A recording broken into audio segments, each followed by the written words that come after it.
Então já vimos também como que a gente vai resolver os conflitos. Vamos fazer uma questão para a gente ver como é que isso pode aparecer em prova. Vamos lá, primeira questão então. Assinale a opção correta com referência à jurisdição e competência das varas do trabalho. A competência das varas do trabalho é determinada pela localidade onde o empregado, reclamante ou reclamado, optar por ajuizar a sua reclamatória. É assim que funciona? Não. Ele pode escolher? Não, a gente tem regras próprias que a gente já viu lá no 651. Então, não vai ser essa hipótese, que é correta, né? Que é correta, então não pode ser. Quando o agente ou viajante comercial for parte do dissídio, a competência será da vara do trabalho da localidade em que a empresa mantiver a sua maior agência ou filial. É isso que está lá no parágrafo 1º? Não. É o quê? Filial que estiver subordinado ou domicílio se não houver localidade mais próxima. Tem que lembrar dessas palavrinhas-chave para ajudar a gente na hora da prova. Mas aí primeiro então, é filial que estiver subordinado. Isso. Se não tiver, que a gente vai para a próxima. Então, maior agência ou filial, não tem essa hipótese prevista no 651 da CLT. Dissídios ocorridos em agência ou filial no estrangeiro. Desde que o empregado seja brasileiro, não haja convenção internacional dispondo em contrário. A competência será sempre da vara do trabalho de Brasília ou da vara do trabalho do país onde o empregado presta serviços. Tem essa regra na CLT? Não. A gente julga também esses brasileiros que vão para o exterior? Sim. A CLT ela não traz uma regra própria. O que a gente entende, assim, o que a jurisprudência, né? O que a doutrina fala para a gente nesse caso? Se tiver uma filial aqui no Brasil, essa empresa, a gente vai ser no lugar daquela filial. Se não tiver filial, onde foi o contrato? Pode ser também na localidade do contrato. Mas isso tudo está previsto em algum lugar? Está na CLT? Não. É como a gente vem resolvendo através de jurisprudência e de doutrina. É a vara de Brasília sempre? Não, nenhuma regra nesse sentido. Caso o empregador realize atividades fora do lugar do contrato de trabalho, será assegurado ao empregado apresentar reclamação no foro da celebração do contrato ou no foro da prestação dos respectivos serviços. Então, empregador que realiza atividades fora do lugar do contrato, celebração do contrato ou prestação de serviços. Está certo? Está certo. É aquilo que a gente viu que está previsto lá no parágrafo 3º do 651. Então, letra D, correta. A resposta está no 651, parágrafo 3º da CLT. Vamos ver a última. A competência das varas de trabalho é determinada pela localidade onde o empregado, reclamante ou reclamado, tiver sido contratado. É pela contratação? Não, a gente já viu que não é pela contratação. Tranquilo até aqui? Vimos então toda essa parte de organização bem rapidinho mesmo, só para a gente relembrar, ver o que é mais importante, o que aparece mais em prova. E toda a parte de competência, tanto a absoluta do 114 como a relativa territorial da Justiça do Trabalho. Beleza? Vamos então passar para o próximo tópico. Aplicação subsidiária do direito processual comum. Aplicação subsidiária do Código de Processo Civil. Lá na CLT a gente tem direito processual comum. Quem é o nosso direito processual comum? É o CPC, que vai mudar aí nos próximos dias, né? Que está todo mundo apavorado aí que vem o novo Código de Processo Civil. Então, o que diz a CLT? A CLT nunca teve a pretensão de regular toda a matéria de direito processual. Ela tratou ali do que era mais importante e colocou lá o artigo 769, que diz pra gente o quê? Se em caso de omissão e compatibilidade, a gente pode usar o direito processual comum. Então, a gente tem o quê? 2 requisitos para ir procurar uma regra no CPC, que é omissão e compatibilidade. Muita gente chama isso de princípio da subsidiariedade. Então, não tem uma determinada regra, não está regulado na CLT em nenhuma outra regra trabalhista. Aí, então, a gente vai buscar o Código de Processo Civil. Desde que haja omissão e compatibilidade. Omissão e compatibilidade são as 2 palavrinhas-chave aqui que a gente tem nesse princípio da subsidiariedade. Na fase de execução, a gente tem uma regra própria, que está lá no 889 da CLT, que diz o quê? Se a omissão for na fase de execução, a gente aplica o quê? Lei de execução fiscal. No nosso caso aqui, 6.230 de 80, a nossa lei de execução fiscal. Então, na fase de execução, a nossa norma subsidiária vai ser o quê? Código de Processo Civil? Não. Lei de execução fiscal, como está previsto lá no artigo 889 da CLT. Processo de conhecimento, CPC. fase de execução, a gente vai ter lei de execução fiscal. Tranquilo? Aqui a gente vai começar a ter uma dúvida quando o novo Código de Processo Civil entrar em vigor, porque lá a gente tem uma regra no novo CPC que diz que ele se aplica na Justiça do Trabalho naquilo que houver omissão. Ele tem uma regra até parecida com essa que está aqui. Já tem gente escrevendo, o código ainda nem entrou em vigor, mas já tem gente escrevendo que esse 889 aqui vai ser revogado, que vai ser também o CPC para a fase de execução. Mas isso ainda está muito novidade, a gente ainda vai ter que esperar um pouquinho mais. Também não cai o novo Código de Processo Civil, só para vocês saberem que nas próximas provas o negócio vai ficar um pouco mais complicado, né? Porque a gente vai ter o código novo, a gente vai ter um monte de interpretação, não deu tempo ainda de sair súmula. Então, para as próximas provas, a gente vai ter que pensar um pouquinho mais. Então, já tem gente escrevendo que na fase de execução vai passar a ser também que o novo CPC, como é lei posterior, não traz exceção à fase de execução, que ela teria ali revogado esse pedacinho do 889. Mas para a prova que vocês vão fazer agora, não está valendo o novo Código de Processo Civil, fase de execução, lei de execução fiscal é que vai ser aplicada subsidiariamente. Tranquilo, a regra é bem fácil. O que é difícil nessa parte da matéria? A gente saber o que é compatível e o que não é compatível. Então, o que cai mesmo na prova é o quê? O que é compatível e o que não é compatível. O que a gente tem de regra que parece mais, que a gente já tem entendimento simulado sobre isso? É a questão de litisconsortes com advogados diferentes. É uma regra que a gente tem lá no CPC, ela tem uma previsão também próxima no novo Código de Processo Civil agora, que vai dar um prazo em dobro também, quando forem escritórios diferentes. Essa regra do processo civil, prazo em dobro, posso aplicar no processo de trabalho? Se você tem na reclamação trabalhista litisconsortes com escritórios diferentes, com advogados diferentes, hipótese que no processo civil seria uma hipótese de prazo em dobro, vai se aplicar esse dispositivo do CPC na Justiça do Trabalho? Não. Por quê? Porque a gente tem a OJ que diz que não. Mas por que dessa OJ? Porque isso aqui seria incompatível com o nosso princípio da celeridade, que é um dos princípios que informa a Justiça do Trabalho. Então, prazo em dobro para litisconsortes com advogados diferentes é pacífico, não cabe na Justiça do Trabalho. É um caso de incompatibilidade do CPC com a Justiça do Trabalho, com as nossas regras, né, da Justiça do Trabalho. Então, ainda que haja omissão, a gente tem alguma regra falando da hipótese de litisconsortes com advogados diferentes? Não tem regra nenhuma, mas não podemos aplicar essa regra porque ela não é compatível com o nosso sistema processual do trabalho. Ela fere, em tese, né, o princípio da celeridade processual. Professora, Oi. Essa súmula 136 que foi cancelada, Sim. ela tem alguma relação com aquela situação do juiz que instruiu o processo? Exatamente, era o princípio da identidade física do juiz. O que dizia o princípio da identidade física do juiz? O juiz que fez a instrução, que olhou no olho da testemunha, que colheu a prova, é o juiz que tem que dar a sentença. A gente tinha uma súmula que dizia o quê? Que esse princípio não se aplicava na Justiça do Trabalho. Só que de uns anos para cá, já tem alguns anos que isso aqui foi cancelado, cancelaram essa súmula. Então, significa que agora aplica? Parece que sim, né? Mas alguém disse que vai aplicar? Também não está expresso. Mas só o fato de ter cancelado já significa que abriu os horizontes. Então, não tem mais essa proibição como a gente tinha anteriormente. Por que eu coloquei isso aqui? Por que isso é importante para a gente? Porque tem muita questão de prova que falava sobre essa súmula. E quando ela foi cancelada, mudou o entendimento.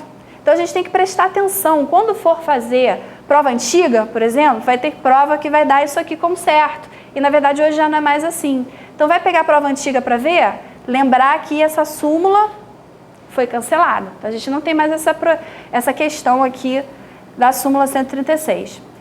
Muito cuidado com prova antiga por causa disso. De vez em quando a questão muda, né? Vira no meio do caminho. Então, hoje em dia, súmula 136, que dizia que não se aplicava, foi cancelada. Tranquilo? Então, mas hoje, se a questão falar que pode ser... Não tem proibição, não tem nenhuma. Não tem proibição nenhuma, porque a súmula que proibia foi cancelada. A questão que também era a celeridade, era motivo dessa súmula de proibir, era a questão de celeridade. Mas já tem isso aqui, é bom saber, para quem for pegar a questão antiga. Mas isso aqui já passou o momento, porque quando ela foi cancelada, ela estava ainda na onda. Mas agora já tem uns aninhos, acho que o tema já esfriou um pouco. Não tenho visto ser cobrado em nenhuma prova, nem da CESP, nem das outras. O importante é saber que não tem mais a regra de ser o mesmo juiz que instruiu, Isso nem é mesmo. Não, é o contrário. É o contrário. O que dizia a súmula? Que não se aplicava na Justiça do Trabalho esse princípio. E a súmula foi cancelada. É o não que foi cancelado, entendeu? Então pode aplicar agora? Em tese pode, se não tem mais a proibição. Veio alguma súmula dizendo se aplica? Também não veio. Ficou aí um vazio, né? A gente tem que tomar muito cuidado com esses vazios. Por uma questão de prova, eu acho arriscado eles colocarem isso desse jeito. Mas quem pegar a prova antiga vai ver que estava dando a resposta exatamente conforme a súmula. Então, só fica o aviso que essa súmula, cancelada já há alguns anos atrás. É recente, mas também não é tanto. Tem uns aninhos já que ela foi cancelada. Eu não lembro exatamente qual foi o ano que cancelaram essa súmula. E a J310, a gente já falou, prazo em dobro. Mas se aplica a identidade fixa de planos, é isso. A ideia é essa, mas tem alguma coisa expressa dizendo? Não tem. O que a gente sabe? A proibição foi cancelada. A proibição que tinha antes não existe mais hoje. Tranquilo? Então, o cuidado que a gente ter só o quê? Essas questões de compatibilidade. Apareceu na prova para saber se aplica ou se não aplica, o que a gente tem que pensar? Geralmente o problema do CPC está com celeridade. Então a gente vai pensar, isso aqui vai demorar muito mais o processo? Não, se tiver que chutar, não sabe a questão, o que a gente vai pensar? Isso aqui vai atrasar muito o processo? Vai prejudicar a celeridade processual? Se prejudicar, provavelmente não vai ser compatível com a Justiça do Trabalho. Quase todas as hipóteses o problema ali é na celeridade. Tranquilo? Então, vamos seguir. Atos, termos e prazos processuais. Isso aqui também é uma parte da matéria que cai sempre em prova. Tudo quanto é prova, sempre tem pelo menos uma questãozinha falando sobre isso. E esse tópico também é muito fácil, é muito tranquilo, porque as questões nessa parte da matéria são muito literais. Cai muito para técnico. Prova de técnico tem 2, 3 questões, geralmente, só sobre essa parte da matéria. Para analista também cai um pouco menos, mas também cai, por isso a gente tem que ver aqui todas as questões. Ali, a partir do artigo 770, é bom ler tudo. São regrinhas fáceis, mas tem alguns detalhes, e geralmente são essas questões que vão ser perguntadas na prova. Sobre essa parte da matéria, a questão é muito literal. O que eles vão mudar? Os atos processuais têm que ser nos dias úteis de 6 às 20. Aí vai lá e bota de 6 às 18. Aí tá certo? Não. Por que 18? Porque 18 é o da audiência. Então eles gostam de trocar um pouco ali o número. Então a gente tem que lembrar a literalidade desses artigos aqui. Aquela questãozinha tipo jogo dos 7 erros, né? Vamos ver o que ele mudou, o que está diferente do que está previsto lá na CLT. Então, eu separei aqui alguns, que são os que eu acho mais importantes, são os que aparecem mais em prova, para a gente focar um pouquinho mais nesse, mas não deixem de ler os outros também, uns 10 artiguinhos aí, para a gente dar uma lida antes da hora da prova. Então, primeiro artigo, 770, os atos processuais serão públicos, exceto quando contrário determinado interesse social, e se realizarão nos dias úteis de 6 às 20 horas. Então, a regra geral é que os atos processuais são públicos. A exceção vai ser o quê? Segredo de justiça. Regra geral, publicidade. Os atos são públicos. Exceção, a gente vai ter o quê? Segredo de justiça. E o horário, que é o que sempre, geralmente eles mexem aí a questão do horário, ou se os atos são públicos também, o que eu botei em negrito é o que geralmente eles mudam na hora da prova. Dias úteis das 6 às 20 horas. Não confundir com o quê? Com o horário das audiências. Embora seja de outro ponto da matéria, eu coloco isso aqui para ficar bem claro. Audiências é o quê? De 8 às 18. Então, já vi centenas de questões de prova falando que é ato de 8 às 18 e audiência de 6 às 20, inverter aí essa questão. Como é que a gente pode fazer para lembrar que um é de 6 às 20 e o outro é de 8 às 18? Ato é um conceito muito mais amplo do que audiência. A audiência não seria um ato daquele mundo? Então, se eu tenho um mundo, né, eu tenho os atos, eu tenho o quê? O horário maior, que é 6 às 20. E a audiência, aí eu já fico com um horário um pouquinho menor, que é de 8 às 18. Tem uma forma para a gente lembrar. Ato é uma coisa mais ampla, né? Audiência não, a audiência já é uma coisa menor, é um ato, é uma coisa menor. Então, se eu tenho os atos, eu tenho o horário maior, que é de 6 às 20. E as audiências eu tenho o horário menor, de 8 às 18. Uma forma para a gente lembrar. Atos, termos processuais poderão ser escritos à tinta, datilografados ou a carimbo. É uma regra bem antiga, né? Na CLT ela é muito antiga. Por que eu botei isso aqui? Porque toda hora isso também aparece em questão de prova. Não sei o que tem de especial nesse artigo, porque ele é um artigo bem simples, até antiguinho já. datilografado, alguém datilografa alguma coisa nos dias de hoje, mas está lá na CLT, então a gente repete aqui porque as questões são bem literais. Ele é um dos que mais aparece, não sei porquê. Então, escritos a tinta, datilografados ou a carimbo. Audiências, a gente já viu, se realizarão de 8 às 18, não podendo ultrapassar o quê? 5 horas consecutivas. Então, uma audiência não pode durar mais do que 5 horas consecutivas, salvo quando houver matéria urgente. Então, ainda tem uma exceçãozinha aí, salvo se houver matéria urgente.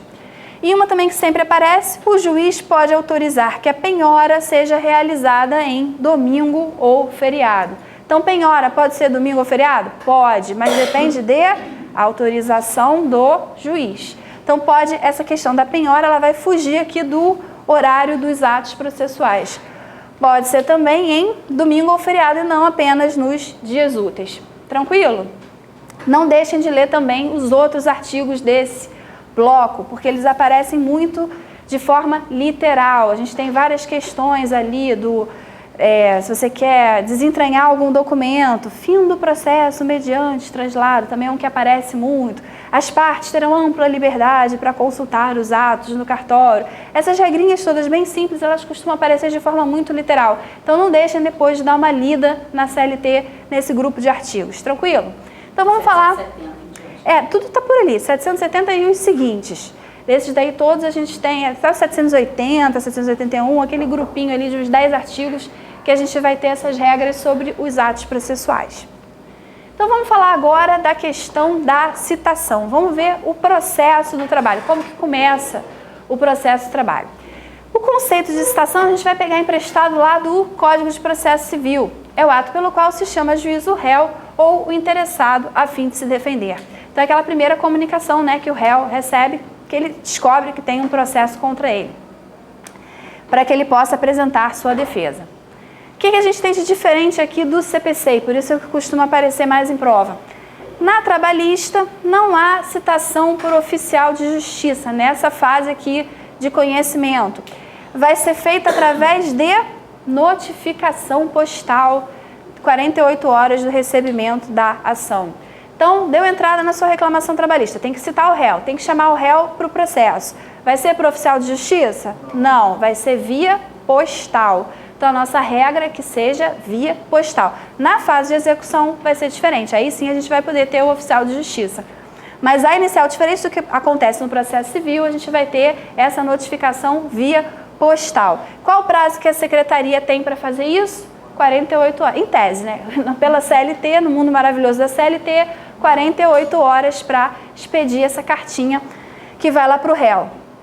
O que o réu recebe em casa? Uma carta com a contrafé. O que é a contrafé? É uma cópiazinha da inicial, para que ele saiba o que está sendo, qual é o objeto da lide, né? Para que ele saiba o que ele está sendo acusado, o que ele vai ter que pagar, o que ele tem que se defender. Então a citação vai via postal e vai junto uma cópia da petição inicial do reclamante. Agora está tudo um pouco diferente, né? Porque agora é tudo virtual. Então, mas isso aqui é a previsão que tem na CLT, a previsão que vai cair na prova de vocês. Até vai pelo correio, mas aí a citação você já tem o ID, então as coisas agora tá mais moderno um pouco na prática. Mas para a prova, a gente tem que estudar o que está lá na CLT, que vai ser oficial de justiça? Não, via postal. Chegou na Secretaria da Vara, ele tem 48 horas para expedir essa notificação. A falta de notificação pode ser suprida pelo comparecimento espontâneo do réu, né? Tranquilo. Entre o recebimento da notificação e a data da audiência deve haver um intervalo mínimo de 5 dias. Isso aqui também aparece muito em prova. 5 dias. O que são esses 5 dias? Você recebe via postal, está lá a contrafé e a data da audiência que você vai ter que comparecer na Justiça do Trabalho. Quando que a gente apresenta a defesa na Justiça do Trabalho? Em audiência. Então, qual o prazo que eu vou ter para elaborar minha defesa? Quantos dias eu vou ter até a audiência? Na prática, o que eu tenho para preparar a minha defesa. Então, o que a gente quis fazer aqui? O que a CLT quis fazer aqui? Resguardar um pouco o reclamado. Ele com certeza vai ter pelo menos 5 dias para preparar a sua defesa. Tem que ter esse intervalo mínimo de 5 dias. A gente sabe que na prática isso aqui vira meses, né? Porque as varas do trabalho acabam ficando atoladas de serviço e aí a pauta da audiência da entrada hoje acaba sendo só daqui a alguns meses. Então o reclamado acaba tendo até um pouco mais de tempo para se defender, para preparar a sua defesa. Mas o que é garantido ao reclamado? Mínimo de 5 dias, regra que está lá no artigo 841 da CLT. Se o reclamado não for encontrado ou criar embaraços ao recebimento, frustrada a citação postal, far-se-á citação por edital. Então essa que é a regra que a gente tem lá na CLT, exceto no rito sumaríssimo, onde é proibida a citação por edital. Então, mandou a cartinha, não encontrou, disse que não ia receber, qualquer problema lá com a sua citação via postal. O que o juiz vai determinar? Vai mandar oficial de justiça? Essa é a previsão que a gente tem na CLT? Não, ele vai fazer citação por edital. E no rito sumaríssimo pode? Não. Citação por edital não é cabível no rito sumaríssimo. No sumaríssimo, a gente vai ver lá naquele grupinho de artigos da CLT que trata do procedimento sumaríssimo que o reclamante, o autor, quando ele vai entrar com a reclamação trabalhista, ele tem que indicar o nome correto, o endereço correto da parte. Então, é a obrigação dele saber o endereço correto para que não haja nenhum problema. Proibida a citação por edital no rito sumaríssimo. Na fase de execução, aí sim, como eu já tinha falado, na fase de execução a citação vai ser feita por oficial de justiça. E se o oficial de justiça não conseguir... Não tem obrigação do reclamante saber o endereço. Você não tem aí uma segunda hipótese prevista na CLT. Ele, quando entra, ele tem que ter o nome certo, o endereço correto. Senão ele vai extinguir aquela ação e ele entra contra depois. Então não tem essa previsão, não pode fazer citação por edital no procedimento sumaríssimo. Não tem, a CLT não traz essa hipótese. Na prática a gente sabe até que manda, o oficial diz, mas esquece que para a prova de vocês tem que seguir exatamente o que está aqui. Então, na citação, na fase de execução, ela vai ser feita, aí sim, por oficial de justiça. Então, aquele pague em 48 horas, quem vai levar para sua casa vai ser o oficial de justiça. E se o oficial de justiça não conseguir, der um problema lá, frustrou agora a citação na fase de execução, aí a CLT também tem a resposta para isso. Se o executado, procurado por 2 vezes, no espaço de 48 horas, não for encontrado, far-se-á citação por edital. Então, o que a gente tem que lembrar aqui? 2 vezes no espaço de 48 horas vai fazer citação por edital. Então, lá no começo do processo, lá na fase de conhecimento, via postal, se não der certo, citação por edital. Na fase de execução, citação é feita por oficial de justiça. Frustrou por algum motivo aqui, procurou 2 vezes no espaço de 48 horas e não conseguiu fazer, citação por edital. Tranquilo? Tem alguma dúvida? Então vamos lá, vamos continuar. Prazos processuais. A gente tem a regrinha lá do prazo processual a partir ali do 775 da CLT. Então, muita questão de prova também a gente tem sobre contagem de prazo, sobre regras de prazo. Algumas questões até dão as datas para você ter que fazer a conta, saber se é final de semana, eles costumam dar alguma dica, para você ter que contar os dias para saber qual seria o último dia do prazo. Então, cuidado com isso. Prazo processual. Primeira coisa que a gente tem que saber é o quê? Muita gente até erra isso. Na hora da prova a gente tem que tomar muito cuidado, porque até as próprias bancas, às vezes, elas misturam um pouco esses dois conceitos. Início do prazo é diferente de início da contagem do prazo. Eu já peguei muita questão de prova que ele fala início do prazo, mas na verdade ele queria falar início da contagem do prazo. Então toma cuidado com isso. Procura pensar também na prova se a questão não está mal formulada. Geralmente o que eles querem saber é a contagem, mas tecnicamente a gente tem essa diferença. Início do prazo é uma coisa, início da contagem do prazo é outra coisa. O que é o início do prazo? É o dia que a pessoa toma ciência, é o dia que publicou, o dia que você recebeu, é o dia que a coisa aconteceu. Esse dia serve para alguma coisa? Não. A gente só vai começar a contar o prazo o quê? No dia seguinte. Então, o início do prazo é o dia do susto. Início da contagem é o primeiro dia útil subsequente. Início do prazo diferente do início da contagem. E o que diz a CLT sobre os prazos processuais? Os prazos são contínuos e irreleváveis, podendo, entretanto, ser prorrogados pelo tempo estritamente necessário pelo juiz ou tribunal em virtude de força maior. Então, a gente tem aqui, eles são contínuos e irreleváveis. Já vi tudo quanto é tipo de análise combinatória em prova de múltipla escolha com essas duas palavrinhas. Então, o que a gente tem que lembrar? Contínuos e irreleváveis. O que eu quero dizer com isso? Começou o prazo? Ele vai embora, ele é um prazo contínuo. Mais um problema que a gente vai ter aí quando vier o novo CPC, porque o novo CPC agora diz o quê? Que só vai contar dia útil, né? Então, a regrinha do novo CPC vai ser essa. A CLT tem regra própria? Tem, que diz o quê? Que ele é contínuo.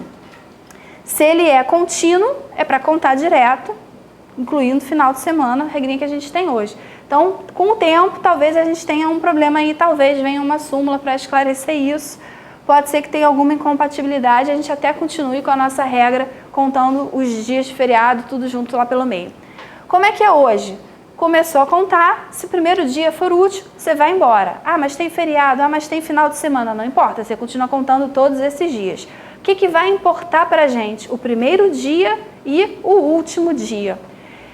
Se o primeiro dia for dia útil e o último dia for dia útil, tudo no meio for feriado, problema é seu. O primeiro e o último é que tem que ser dias úteis com funcionamento normal da Justiça do Trabalho. Se for um dia que fecha mais cedo também, você vai ter aí uma suspensão, uma prorrogação do prazo.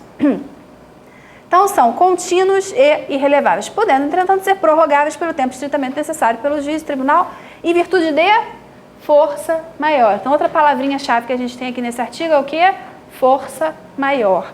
Contínuo, irrelevável e força maior. Como que conta? Exclui o dia do começo e inclui o dia do vencimento. Também muita questão de prova gosta de inverter essas duas palavrinhas. Geralmente é isso que eles fazem, né? Muita questão de prova mesmo sobre isso, invertendo essas duas palavrinhas.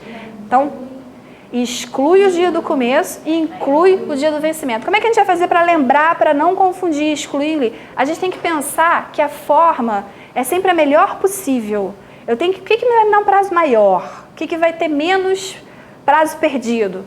É se eu excluir o último e incluir o primeiro? Ou é se eu excluir o primeiro e incluir o último? É exatamente a regra daqui. Se você exclui o começo, você inclui o último, na verdade você ganha um dia, né? Então o seu prazo fica o quê? Fica um pouquinho maior. Então tem que interpretar dessa para não esquecer. O que é melhor? O que vai me dar um prazo maior para fazer? Excluir o primeiro e incluir o último. Se eu faço ao contrário, se eu incluo o começo e excluo o final, eu perdi um dia, eu reduzi meu prazo. É isso que a gente quer? Não, a gente quer a interpretação maior. Então, para não confundir, pensar, o que me dá um prazo maior? Excluir o do começo e incluir o do vencimento.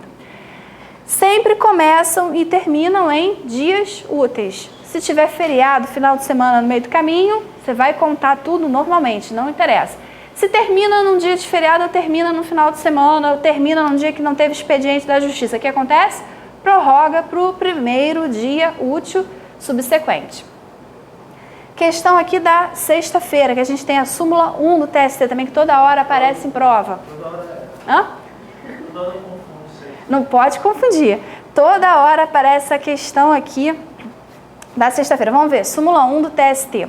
Quando a intimação tiver lugar na sexta-feira ou a publicação com efeito de intimação for feita neste dia, o prazo judicial será contado da segunda-feira imediata, inclusive, salvo se não houver expediente, caso em que fluirá no dia útil que se seguir. Tá, o que ele quis dizer aqui com essa regra toda? Intimou na sexta-feira. Quando é que é o meu início do prazo? Sexta, porque foi o dia do susto. Prazo é o susto. Ó, descobri que tem alguma coisa para fazer. Quando que... o prazo seria... Mas como é que vai ser a minha contagem do prazo? Que vai ser na segunda-feira. Porque eu vou contar final de semana aí. Nesse caso aqui, não. Súmula 1 do TST.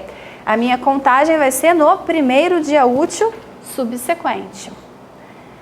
Então, publicou na sexta, intimou na sexta, vai começar na segunda-feira. Vai ser contado da segunda-feira imediata. Inclusive, você conta a própria segunda, salvo se não houver expediente. Se não for um dia útil, aí você prorroga sempre para o primeiro útil. Porque o primeiro sempre tem que ser um dia útil. Tranquilo? Então, sexta-feira, súmula 1 do TST.